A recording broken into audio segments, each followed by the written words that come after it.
আপনি চিন্তা করতে পারেন যে এই ছোট ছোট দোকানগুলোতে মিলিয়ন ডলারের ট্রানজ্যাকশন হয়। Can you imagine? ইয়েস, জানি অনেকের কাছে বিশ্বাস হবে না, অনেকের কাছে মনে হবে এটা একটা গাল গল্প, বাট এটাই সত্য যে এই ছোট ছোট দোকানগুলোতে আসলে মিলিয়ন ডলারের ট্রানজ্যাকশন হয়। অনেকের কাছে এটা অবাস্তব মনে হবে, গাল গল্প মনে হবে, বাট ইনসাইড চায়না এটাই সত্য, এটাই real.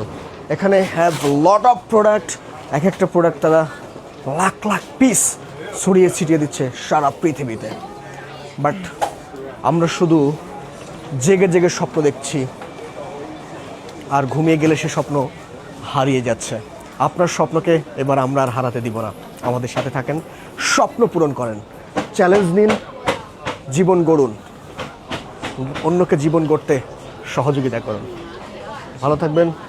Ibrahim Hossain Prince from Shenzhen, China. Hallo. Hi আপু, হাউ ইজ? সো দেখেন